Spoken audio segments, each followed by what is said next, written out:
ചേട്ടാ ഇപ്പം ഞാൻ പറയാൻ ഉദ്ദേശിക്കുന്നത് നമ്മുടെ ഇന്നലെ പറഞ്ഞ പോലെ തന്നെ ന്യൂ ജെൻ നിങ്ങളുടെ തലമുറയാണ്. അതെ. അപ്പം അതില് ന്യൂ ജെൻ്റെ ഒരു പോക്ക് സത്യം പറഞ്ഞാൽ നമ്മൾ മുൻപ് പലരും ചർച്ച ചെയ്തിട്ടുള്ള വിഷയങ്ങളാണ് ഈ ന്യൂ ജെൻ്റെ പോക്ക് എങ്ങോട്ട് എങ്ങനെ എന്നൊക്കെ പറഞ്ഞ്. പക്ഷേ അന്നൊന്നും ഒരുപക്ഷെ ഇത്രയും നമുക്ക് ഭീകരത തോന്നിയില്ല. ഇപ്പോഴ് എന്നാൽ ചില സംഭവങ്ങൾ കാണുമ്പോൾ നമുക്ക് അതിൻ്റെ ഒരു ഭീതി എത്രത്തോളം നമ്മൾ ചിന്തിക്കണമെന്ന് ഇന്റൻസിറ്റി കൂടിക്കൊണ്ടിരിക്കുകയാണെന്ന് തോന്നുന്നുണ്ട്. അതിൽ ഏറ്റവും ഉദാഹരണമാണ് നമ്മുടെ തൊപ്പിയുടെ ഇപ്പം വന്നിരിക്കുന്ന ഒരു കേസ് എന്ന് പറഞ്ഞാൽ ലഹരി മരുന്നുമായിട്ട് തൊപ്പിയും 3 പെൺകുട്ടികളെയും അറസ്റ്റ് ചെയ്തു എന്നുള്ളതാണ് വാർത്ത. ഈ തൊപ്പിക്ക് വലിയൊരു ആരാധക കൂട്ടമുണ്ട്. അപ്പോൾ അതായത് ആ തൊപ്പി വളർന്നു വന്നൊരു സാഹചര്യം ഒരു യൂട്യൂബറായിട്ട് വളർന്നു വന്നത് തന്നെ അശ്ലീല പരാമർശവും അല്ലെങ്കിൽ അത്തരത്തിൽ എങ്ങനെ നമ്മൾ മോശമെന്ന് അതായത് അല്ലെങ്കിൽ പഴയ ആൾക്കാർ എത്രമാത്രം മോശമെന്ന് വിചാരിക്കുന്ന കാര്യങ്ങളെ വലിയ കാര്യമാക്കി അല്ലെങ്കിൽ കൊട്ടിക്കൊഴിച്ച് വന്നിട്ടാണ് വളർന്നു വന്നത്.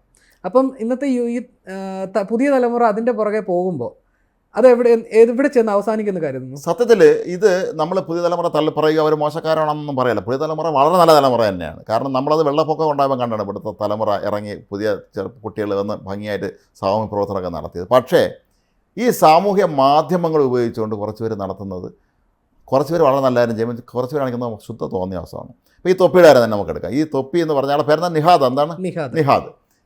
ഇത് കുറേ കാലം മുമ്പ് ഇയാളെ കുറിച്ചൊരു വിവാദം വന്നിരുന്നല്ലോ. അപ്പോഴാണ് ഒരു വർഷം മുമ്പ്. അപ്പോൾ അന്നാണ് ഞാൻ ശരിക്കും ഈ തൊപ്പി എന്താണെന്ന് ഇയാളെ കുറിച്ച് ശ്രദ്ധിക്കുന്നത്. ഇയാളെ വീടുകൾ കണ്ടപ്പോൾ നമ്മൾ ഞെട്ടിപ്പോകുന്നത്. ഇയാൾ വായത്ത് വന്ന് തെറിയെല്ലാം വിളിച്ച് പറയുന്നത് സ്ത്രീവിരുദ്ധ പരാമർശം നടത്തുക, അശ്ലീല പദങ്ങൾ ഉപയോഗിക്കുക. ഇതിലൂടെ ഇയാൾ എന്താ പറയുക ഫോളോവേഴ്സിൻ്റെ എണ്ണം കൂട്ടുക എന്ന് പറയുന്നത് നമ്മൾ മലയാളികളിൽ നിന്ന് എവിടെ ചെന്ന് നിൽക്കുന്നു എന്നുള്ളതിൻ്റെ ഏറ്റവും മോശമായൊരവസ്ഥയുടെ ഉദാഹരണമാണ് മാറുകയാണ് ഇത്തരത്തിലുള്ള ആളുകൾ. സമൂഹ മാധ്യമങ്ങളിൽ നല്ല കാര്യം ചെയ്യുക, അല്ലെങ്കിൽ നമ്മളെ നല്ല മാർഗ്ഗത്തിൽ നയിക്കേണ്ട അല്ലെങ്കിൽ നല്ല ഗൈഡൻസ് നൽകേണ്ട ആളുകൾക്ക് പകരം നിങ്ങളുടെ തലമുറ എന്താണ് ഇത്തരത്തിലുള്ള ആളുകളെ മാതൃകയാക്കുന്നത് എന്ന് എനിക്കിപ്പോൾ പലപ്പോഴും സംശയം തോന്നാറുണ്ട്. അതിൽ ഏറ്റവും പേടിക്കേണ്ട ഒരു കാര്യം സ്കൂൾ കുട്ടികളാണ് ഫാൻസിൽ കൂടുതൽ. ഇയാൾക്ക് എത്ര അനുയായികളുണ്ട്? യൂട്യൂബിൽ ഏകദേശം 8.76 സംതിങ്, അതായത് ഏകദേശം 9 ലക്ഷത്തിനോട് അടുത്ത് നിൽക്കുന്ന സബ്സ്ക്രൈബർമാരുണ്ട്. വീഡിയോസൊക്കെ ആണെങ്കിൽ പോലും 1, 1.5, 2 അങ്ങനെ ലക്ഷങ്ങൾ ആണ് വ്യൂസ് വരുന്നത്. പിന്നെ ഷോർട്സിൻ്റെ പിന്നെ അതുപോലെ ഇൻസ്റ്റഗ്രാമിലാണേലും 1 മില്യൺ ആണ് ഇവൻ്റെ ഫോളോവർമാർ. അതായത് ഇത് എന്താണ്, നമുക്ക് വലിയൊരു ആരാധക കൂട്ടം തന്നെ ഉണ്ട് ഇവനും. 1 ലക്ഷം എന്ന് പറയുമ്പോൾ രക്ഷയില്ലാത്ത എണ്ണമാണല്ലോ. അതെ. മാത്രമല്ല എനിക്ക് മനസ്സിലാകാത്തൊരു കാര്യം, എന്താണ് ഇവർ എക്സ്പെക്ട് ചെയ്യുന്നതെന്നാണ് ഇത്തരം ആളുകളെ തന്നെ. കാര്യം ഇവരൊരിക്കലും നല്ല സന്ദേശമല്ലല്ലോ കൊടുക്കുന്നത്. ഈ പറഞ്ഞിടത്തോളം ഇവർ വളരെ മോശമായ സന്ദേശം കൊടുക്കുകയും ഈ പെട്ടെന്ന് സമൂഹ മാധ്യമങ്ങളിൽ ഹീറോ ആയി മാറുന്ന കുറേ ശതമാനം പേരെങ്കിലും ഇത്തരത്തിലുള്ള മോശമായ വഴികളിൽ കൂടെ, മോശമായ ഭാഷയിലൂടെ, മോശമായ ഉപദേശങ്ങളിലൂടെയൊക്കെ തന്നെ ഈ അശ്ലീലം വിളിച്ച് പറയുക, ഇത്തരം വളരെ മോശമായ വൾഗർ ഭാഷ ഉപയോഗിക്കുക, ഇതിലൂടെ ശ്രദ്ധ പിടിച്ചു പറ്റുക, ഇവരെ അംഗീകരിക്കുകയും ചെയ്യുന്ന ഒരു തലമുറ ഇവിടെ വളർന്നു വരുന്നത് എന്തുകൊണ്ടാണെന്ന് സത്യം പറഞ്ഞാൽ നമ്മുടെ നാട്ടിലെ ഈ സർക്കാരോ ജനങ്ങളോ മാതാപിതാക്കളോ ആരും തന്നെ മനസ്സിലാക്കുന്നില്ല എന്നുള്ളതാണ് സത്യം. നമ്മുടെയൊക്കെ വാർത്ത കാണുന്ന അല്ലെങ്കിൽ ഒരു പത്രം വായിക്കുന്നതിനേക്കാൾ കൂടുതൽ ഒരു പക്ഷേ ഇന്നത്തെ തലമുറ സമയം ചെലവഴിക്കുന്നത് ഇത്തരം കാര്യങ്ങളുടെ പുറകെ പോകാനായിരിക്കും. രണ്ടിൻ്റെയും പ്രയോജനം രണ്ടാണ്. അല്ല, നമുക്ക് ആലോചിച്ച് നമ്മൾ പഠിക്കുന്ന സമയത്തൊക്കെ തന്നെ നമ്മൾ പത്രം വായിക്കും, വാർത്തയൊക്കെ കാണും. എന്നിട്ടാണ് നമുക്ക് പുറത്ത് അന്നൊക്കെ നമ്മളെപ്പോഴും പറയും, നമുക്ക് രാവിലെ വീട്ടിൽ നിന്ന് ഇറങ്ങാൻ നേരത്തെ പത്രം അങ്ങനെ കണ്ടില്ല, പത്രം വായിക്കാതെ നമ്മൾ പുറത്തിറങ്ങുന്നതെങ്കിലേ ആരെങ്കിലും നമ്മുടെ സുഹൃത്തുക്കൾ സംസാരിക്കുന്ന കൂട്ടത്തിൽ നിൽക്കാൻ നമുക്ക് ചെറിയൊരു ചമ്മലാണ്. ഒരു അവർ സംസാരിക്കാൻ നിന്ന് വന്ന ഒരു പത്രത്തിൽ വന്നൊരു വാർത്തയെക്കുറിച്ചായിരിക്കും. അപ്പം നമുക്ക് പത്രം ഒന്ന് വായിക്കാൻ കഴിഞ്ഞില്ലെങ്കിൽ നമ്മൾ ആകെ മോശക്കാരാകും എന്നുള്ള ചിന്ത വരും നമുക്ക്. മാത്രമല്ല, ഞങ്ങളൊക്കെ പഠിച്ചിരുന്ന സമയത്ത് ഞങ്ങൾക്ക് അത്തരത്തിൽ വായന പ്രോത്സാഹിപ്പിക്കുക. ഒന്ന്, അസംബ്ലിയിൽ അന്നത്തെ പ്രധാനപ്പെട്ട വാർത്തകളുടെ ഹെഡ്ലൈൻസ് സ്കൂളിൽ പഠിക്കുമ്പോൾ ചെയ്യായിരുന്നു. 2, പിന്നെ അതുപോലെ തന്നെ നോട്ട്ബുക്കിൽ അന്നത്തെ അന്തർദേശീയ ദേശീയ വാർത്തകൾ, അങ്ങനെ ആ ഒരു വാർത്തയുമായിട്ടൊരു അടുപ്പം തരുന്ന അന്നത്തെ അധ്യാപകരൊക്കെ ശ്രമിച്ചിരുന്നു. പക്ഷേ ഇപ്പോഴതുണ്ടോ എന്ന് എനിക്ക് സംശയമാണ്, അറിയില്ല. അതൊരു വലിയ ഘടകമായിരുന്നു ഞങ്ങളുടെ തലമുറ സംബന്ധിച്ച്. ഞങ്ങളുടെ വലിയൊരു ഭാഗ്യമായിരുന്നത് അന്ന് ഒരുപക്ഷെ അന്ന് ഉണ്ടായിരുന്ന ചില പ്രസിദ്ധീകരണങ്ങൾ പോലും, അതിൻ്റെ പേരൊന്നും ഞാൻ അടുത്ത് പറയുന്നില്ല, അതിനുപോലും ഇന്ന് അത്രയും ലക്ക ഇറങ്ങുന്നില്ല, അത്രയും സർക്കുലേഷൻ ഇല്ല എന്നുള്ള സത്യമാണ്. ഞങ്ങളൊക്കെ പഠിക്കുന്ന സമയത്തൊക്കെ തന്നെ അന്ന് കലാമതിയൊക്കെ വായിക്കുമ്പോൾ നമുക്ക് ഭയങ്കര സന്തോഷമാണ്. എം കൃഷ്ണനായർ സാറിൻ്റെ അതേക്കുറിച്ചാണ് എല്ലാവരും പറയുന്നത്. അന്ന് നമ്മളൊരു എല്ലാവരും ഒക്കെ കൂടുമ്പോഴൊക്കെ പറയുന്നത്, സാറ് പറഞ്ഞാൽ ഒരു ഈ ശുദ്ധ സാഹിത്യകാരന്മാരൊക്കെ ചവിട്ടിക്കൂട്ടുന്ന അതൊക്കെ ഉണ്ട്. അതൊക്കെ നമ്മൾ വളരെ രസകരമായി എല്ലാവരും പറയുമായിരുന്നു. ഇന്ന് ഒരുപക്ഷെ ഇന്നത്തെ വിദ്യാർത്ഥി സമൂഹം അവർ ഒത്തുകൂടുമ്പോൾ ഇത്തരത്തിലുള്ള നമ്മുടെ നാട്ടിലുള്ള ആനുകാലികമായ സാഹിത്യത്തെക്കുറിച്ചോ രാഷ്ട്രീയത്തെക്കുറിച്ചോ സാമൂഹ്യ സംഭവങ്ങൾ ഒന്നും തന്നെ അവർ പറയുന്നത് എനിക്ക് തോന്നുന്നില്ല. അവരെല്ലാവരും ഒരു സംസാരിക്കുന്ന സമൂഹ മാധ്യമങ്ങളുടെ കാര്യമായിരിക്കും. അത് തന്നെ സമൂഹ മാധ്യമങ്ങളിൽ വന്ന നല്ലതല്ലാത്ത കാര്യങ്ങളെക്കുറിച്ചായിരിക്കും സംസാരിക്കാറുള്ളത്. അതെ, ഇപ്പം അതുപോലെ നമുക്ക് ഉദാഹരണമായിട്ട് പറയാവുന്ന സംഭവങ്ങൾ ഇപ്പം പലപ്പോഴും കേട്ടിട്ടുള്ള വാർത്തകളാണ് ബസ് സ്റ്റാൻഡുകളിൽ സ്കൂൾ കുട്ടികൾ അടിപിടി കൂടുന്നത്. പണ്ടും അടിപിടിയൊക്കെ ഉണ്ടായിരുന്നു, പക്ഷേ ഇത്രമാത്രം ഉണ്ടായിരുന്നു. പെൺകുട്ടികൾ അടികൂടുന്ന വിഷ്വൽ ഇടയ്ക്ക് ദിവസം വന്നിരുന്നത്. മാത്രമല്ല, ഇത് ഈ സമൂഹ മാധ്യമങ്ങളിലെ ഇത്തരം തെറ്റായ വശങ്ങൾക്കൊപ്പം തന്നെ ലഹരിക്ക് ഇവർ പലരും അടിമകളായി പോകുന്നു എന്നുള്ളതൊരു സത്യമാണ്. ഇപ്പോൾ ഇവരെ തന്നെ കണ്ടേ 3 പെൺകുട്ടികളെയും അവരെല്ലാവരും കയ്യിൽ ലഹരി വരുന്നതോടുകൂടി പിടിച്ചെന്നല്ലേ പറഞ്ഞതെന്ന്. അപ്പോൾ ഇത് നമ്മൾക്ക് സങ്കല്പിക്കാൻ അപ്പുറമാണ്. കാശ് വേണ്ടേ ഇതിന്? ഈ കെമിക്കൽ ലഹരി എന്ന് പറഞ്ഞ സാധനത്തിനൊക്കെ അസാമാന്യ വിലയാണെന്നാണ് കേട്ടിട്ടുള്ളത്. ഇതിന് കാശ് അവർക്ക് ഇവിടെ നിന്ന് കിട്ടുന്നു. ഇത് മാതാപിതാക്കൾ ഇതൊന്നും തിരക്കാറില്ലേ എന്നുള്ളതാണ് എനിക്ക് ഏറ്റവും അത്ഭുതകരമായ കാര്യം. നമ്മുടെ കുട്ടികൾ എന്ത് ചെയ്യുന്നു എന്നുള്ള അവരും എനിക്ക് തോന്നുന്നു അവർ വേറെ എന്തെങ്കിലും ഇതുപോലത്തെ ലോകത്തായിരിക്കും അവരും ജീവിക്കുന്നത്.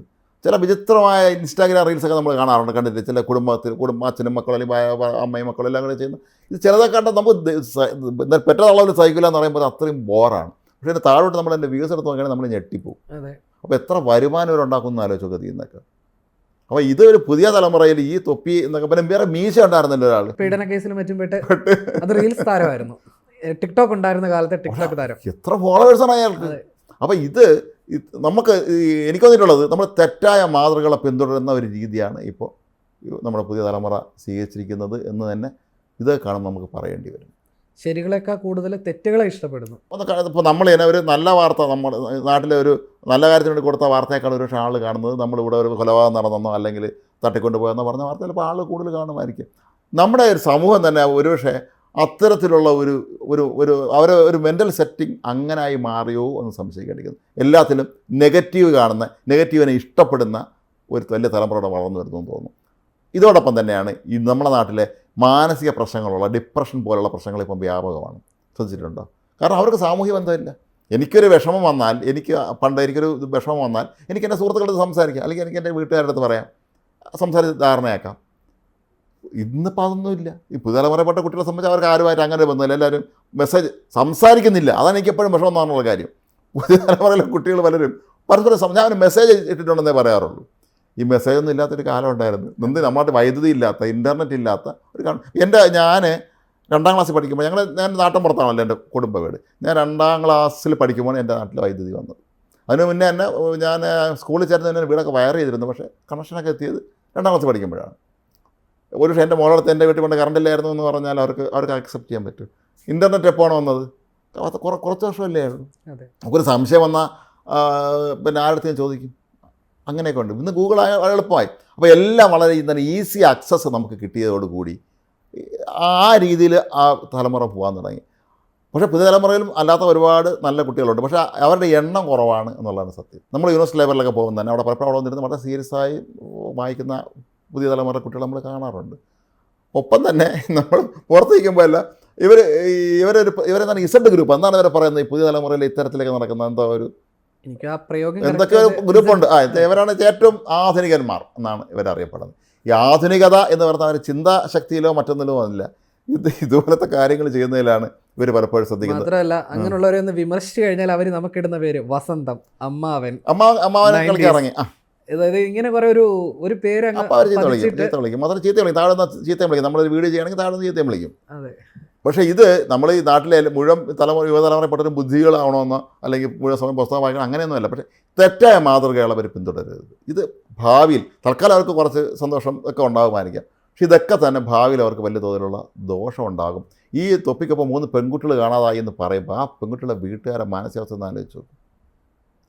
നമ്മളെല്ലാവരും വീട്ടിൽ പെൺകുട്ടികളുള്ളതാണ്. പെട്ടെന്നൊരു പെൺകുട്ടി, അതും ഈ മയക്കുമരുന്ന് പോലെയുള്ള വിഷയങ്ങളിൽ ചെന്ന് പെടുമ്പോൾ, ഒരാൾ മയക്കുമരുന്ന് കേസ് പ്രതിയായാൽ ഊരിക്കൊണ്ട് വരിക അത്ര എളുപ്പമുള്ള കാര്യമല്ല. നമ്മൾ ഉദ്ദേശിക്കുന്നതിനേക്കാളും വളരെ ബുദ്ധിമുട്ടുള്ള ഒരു ജാമ്യം കിട്ടുക, കേസ് നടത്തുക എന്ന് പറഞ്ഞാൽ അത്ര എളുപ്പമുള്ള കാര്യമല്ല. വിത്ത് പ്രൂഫാണ് അവർ പിടിക്കുന്നതെങ്കിൽ ചിലപ്പോൾ ഒരു ജയിൽ കിടക്കേണ്ടി വരും. അപ്പോൾ ഈ സമൂഹ മാധ്യമങ്ങളും അതുപോലെ ഇത്തരത്തിലുള്ള ഇവർ ഈ ലഹരിയെല്ലാം കൂടെ കൂട്ടിക്കലർത്തി എല്ലാം കൂടെ ആകെ ഒരു ലഹരിമയമായിട്ട് ഇവർ പോകുന്നതുകൊണ്ടാണ് ഇത്തരത്തിലുള്ള പ്രശ്നങ്ങളിൽ ഇവരൊക്കെ ചെന്ന് കഴുത്തു കൊടുക്കുന്നത് തോന്നുന്നുണ്ട്. തെറ്റായ മാതൃകകളെ പിന്തുടരുന്ന ഒരു രീതി അത് നമുക്ക് ഒരിക്കലും നല്ലതല്ല. ഈ പറഞ്ഞ തൊപ്പി എന്നൊക്കെ പറഞ്ഞ് തെറി വിളിക്കുകയും വായി തന്നെ അസഭ്യം വിളിച്ച് പറയുകയും ചെയ്യുന്ന ഒരാളിനെ മാതൃകയാക്കാമെന്ന് പറയുമ്പോഴേ നമുക്കത് ആലോചിക്കാൻ പോലും പറ്റില്ല. അപ്പോൾ സ്വാഭാവികമായിട്ടും ഇതിലൊരു മാറ്റം പ്രതീക്ഷിക്കുന്നുണ്ടോ ചേട്ടൻ? ഒരു കുട്ടി അതല്ലെങ്കിൽ മാറ്റം സത്യം പറഞ്ഞാൽ അത് നമുക്കത് എനിക്ക് തോന്നുന്നില്ല അത്ര എളുപ്പമാവുമെന്ന്. മാറ്റം പ്രതീക്ഷിക്കുന്നുണ്ട്. നമ്മുടെ ജീവിതത്തിൽ എപ്പോഴും നമ്മുടെ ശുഭപ്രതീക്ഷ വെച്ച് പുലർത്തുന്നവരാണ്. മാറ്റം നമ്മൾ പ്രതീക്ഷിക്കുന്നുണ്ട്. പക്ഷേ ഈ സാഹചര്യങ്ങൾ വെച്ച് നോക്കുമ്പോൾ അത് അത്ര എളുപ്പമാണോ എന്നൊരു ചോദ്യമുണ്ട്. കാരണം ഇത് കൂടുതൽ ദിവസം ചെല്ലുന്തോറും ഇത്തരത്തിലുള്ള ആളുകൾ ഈ സമൂഹ മാധ്യമങ്ങളിൽ നിന്ന് അശ്ലീലം വിളിച്ചിട്ടും തെറി പറയുകയൊക്കെ ചെയ്യുന്നവർക്ക് ലക്ഷക്കണക്കിന് ആരാധകരുണ്ട് എന്ന് പറയുന്നത് ഇത് നമ്മളെ ഞെട്ടിപ്പിക്കുന്നതാണ്. ഇപ്പോൾ നേരത്തെ തന്നെ പറഞ്ഞ ഈ തൊപ്പിക്കാൻ എത്ര 10 ലക്ഷമൊന്നും ഈ 9 ലക്ഷം എന്നൊക്കെ പറയുമ്പോഴേ അത്രയും ആളുകളാണ്, അത്ര പുതിയ തലമുറയാണ്. മാത്രമല്ല ഇയാളെ ഫോളോവേഴ്സ് പലരും കുട്ടികളാണെന്ന് പറയപ്പെടുന്നു. ഏറ്റവും പേടിപ്പിക്കുന്ന ഒരു കാര്യം അതാണ്. ആ ഞെട്ടിക്കുന്ന കാര്യമാണത്, ഇത്തരക്കാരുടെ ഫോളോവേഴ്സ് കുട്ടികളാണെന്നുള്ളത്. അപ്പോൾ ഈ കുറച്ചാളും എൻ്റെ ഒരു സുഹൃത്തിനെ പറയായിരുന്നു, ഈ അവരുടെ വീട്ടിലെ കൊച്ചു കുട്ടികളൊക്കെ കൊച്ചു കുട്ടികൾ ഈ അവരൊക്കെ ഇപ്പോൾ എല്ലാവരും കയ്യിലും മൊബൈലിരിക്കുകയാണല്ലോ, ഈ അവർക്ക് ദേഷ്യം വരെ ചെയ്യുമ്പോൾ അവർ തെറി വാക്കുകൾ ഉപയോഗിക്കാറുണ്ടെന്നാണ്. അപ്പോൾ അത് അവർ ഇത് എവിടെ നിന്ന് പഠിച്ചു നോക്കുമ്പോഴാണ് മറ്റേ ഇൻസ്റ്റയിലെ ചേട്ടൻ എന്ന് പറഞ്ഞാണ് അങ്ങനെയൊക്കെ അവർ പറയുന്നുണ്ടെന്നാണ്. അപ്പോൾ ഇത് ശരിയാണ്, ഇത് തെറി വിളിക്കുന്നത് അച്ഛനും അമ്മയും വരെ തെറി വിളിക്കുന്നത് അതൊരു മോശപ്പെട്ട കാര്യമാണെന്ന് ഈ പിള്ളേർക്ക് പോലും അറിയില്ല. അപ്പോൾ ഇവർ വളർന്ന് വലുതാകുമ്പോൾ എന്തായിരിക്കും അവസ്ഥ? അപ്പോൾ ഇത് നമ്മൾ ഈ ഒരു രീതി ഇവരെയൊക്കെ മാതൃകളാക്കുന്ന അവസാനിപ്പിച്ചല്ലാതെ അതാണ് ഈ വലിയ നാളെ നമ്മുടെ തലമുറ കാത്തിരിക്കുന്ന വലിയൊരു ദുരന്തമായിരിക്കും ശരിക്കും പറഞ്ഞാൽ.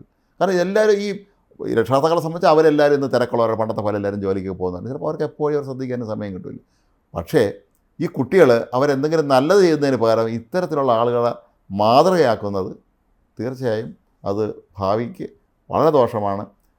അത് രക്ഷാകർത്താക്കളും അധ്യാപകരും ഒക്കെ ഇക്കാര്യത്തിൽ ഒന്ന് ശ്രദ്ധിക്കുന്നതല്ലായിരിക്കും. കാരണം ഇപ്പം നമുക്കൊന്നും പറയാൻ പറ്റാത്ത അവസ്ഥയാണ്. കഴിഞ്ഞ ദിവസം നമ്മൾ ചർച്ച ചെയ്തൊരു വിഷയമാണ് ഇവിടെ മറ്റേ എന്താണ് പെൻഷൻ വാങ്ങിച്ച സാധാരണ പാവങ്ങൾക്കുള്ള പെൻഷൻ വാങ്ങിച്ചാൽ അധ്യാപകന്മാർ പോലും തട്ടിപ്പടത്തിയെന്ന് പറയുമ്പോൾ ഇനി ആരാണ് ഇവരെയൊക്കെ ഇനി ഉപദേശിക്കുക എന്നുള്ള ചോദ്യം അവിടെ ഉയരുന്നുണ്ട്. എങ്കിലും ഇതൊന്നും നമുക്ക് ചേർന്നതല്ല എന്നുള്ള കാര്യത്തിൽ യാതൊരു സംശയവുമില്ല.